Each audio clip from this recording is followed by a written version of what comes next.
What's happening, guys? Welcome back to another video. Today, as you've seen in the title, we got something special for you. So I have a Canon EOS R here, and I also have a 24mm 1.4 Sigma on the top that I've been playing with. It is adapted, so take that as you will. But this is my thoughts from a Sony user about the Canon EOS R, and mainly just for photo. I'm going to do another video just based on video only. So these are my thoughts coming from a Sony A7R3 to just shooting some photos with the Canon EOS R. Now, I haven't really looked up the specs. I couldn't even tell you how many megapixels this camera has, so it's more of just a feel and things I notice and all that sort of stuff coming from somebody that's used Sony for about 2 years time now. So straight off the bat, the feel of the camera is quite different. So I'm going to say the grip feels better than the Sony when the cameras are just by themselves with no plates or battery grips or anything like that. I think the EOS R grip is a little bit nicer for my large hands.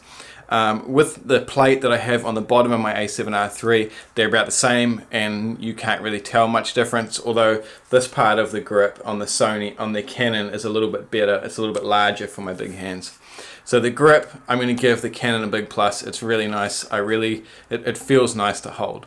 Now, the next thing I noticed was the viewfinder. The viewfinder is really good. The thing with the A7R3 is you can change it, so you can have it in standard frame rate, which brings the quality up, and then it looks about the same as the EOS R, or you can have it in a high frame rate, which drops the quality just very slightly and brings the frame rate up to, it looks pretty much the same as the EOS R.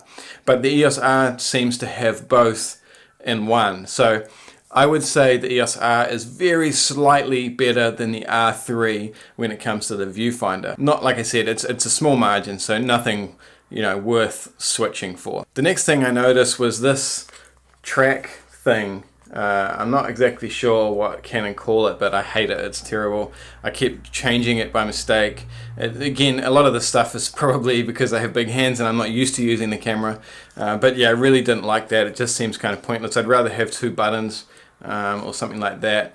And where the AF on switch is, because I'm a back button focus user, it feels a little bit weird, like my thumb.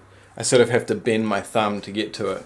Whereas on the A7R3, it's sort of right in the perfect place right here. So it feels much more natural using back button focus with the R3. The next thing I noticed was the touchscreen. The touchscreen works functionality wise, it's really good. It's really responsive, it works perfect for focusing, the menus work really well with it.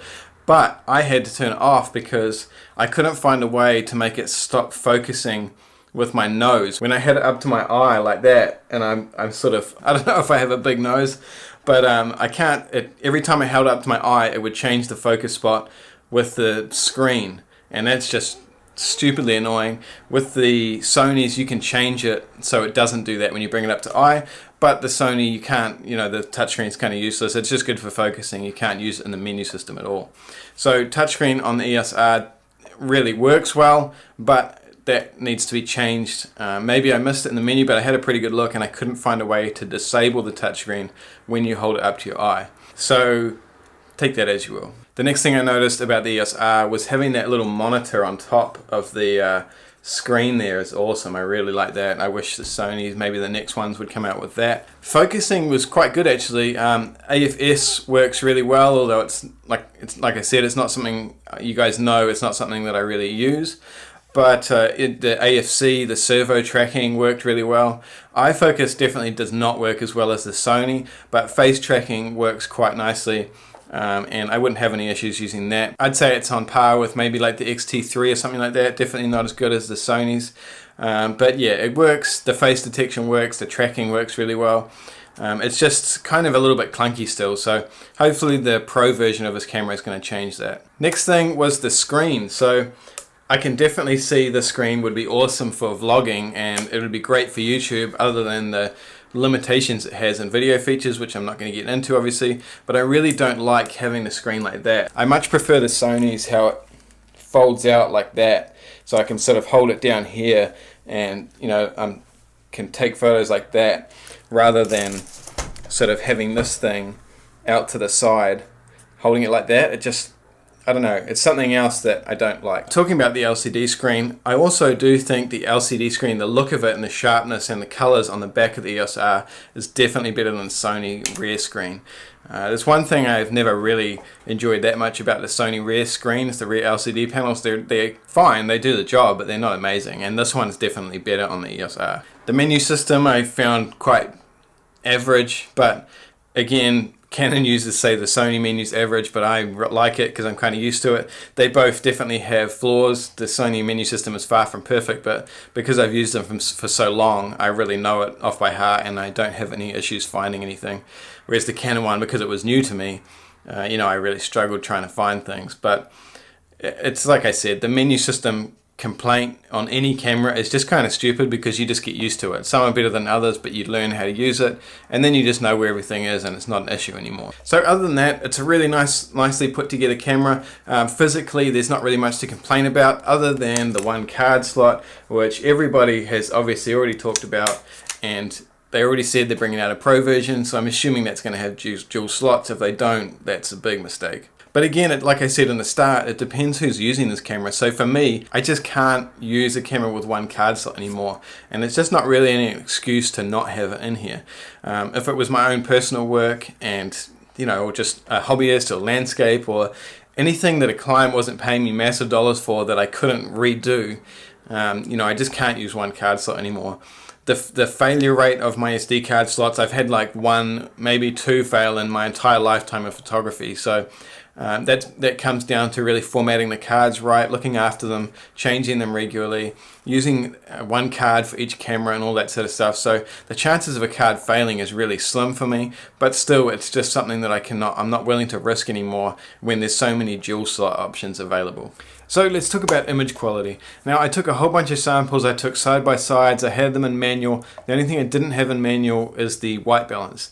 Now the thing with the Canon, the files are really good quality. They're much better than any other Canon that I've used. I'm guessing they're about the same as the 5D4. I haven't really used it, but it's much better than the 5D3 or anything else that I've used from Canon or files that I've had from second shooters. The one thing I noticed that really surprised me about the Canon is that it's way orangey and greeny kind of color compared to the Sony. Whereas I always thought that was like a Nikon thing. I thought Canon was always kind of magenta-y, but the Canon is definitely a lot greener and a lot more yellowy than the Sony files. The Sony files are much more neutral, especially with the white balance. The A7R3 white balance, the auto white balance, seems to be much more accurate than the Canon EOS R files. So now I'm just going to chuck some photos up for you guys to see, side by sides and all that sort of stuff. But if you compare the files, they're very, very different, and you can't sync the white balance between them, which is kind of a pain in the ass. It just confirms you can't shoot a Sony R3 and a EOS R side by side. Not that you would anyway, but you can't do that and sync the white balance because they're going to be very, very different. I found the white balance on the Canon was about 500 units, whatever the units are in Lightroom, about 500 clicks warmer than the Sony files were. So if you sync them, one of them will look blue and one of them will look yellow. But yeah, the EOS R files definitely were a little bit green and a lot more yellow than the Sony files. Now once you've edited the photos, like if you have a look at these here, they're so similar once I've edited them and adjusted the white balance to match. And so I've all used the same preset with all of these. I haven't had to adjust the preset at all. The only thing I've had to adjust to match was exposure, even though they were on manual with the exact same settings. I've had to adjust the exposure a little bit, and the white balance has been way, way different, like I've already just said a second ago. So the only real difference in terms of color and stuff is with the white balance. But the files with these lenses were really sharp, no issues there, really high quality files. No issues saying the EOS R has really amazing image quality.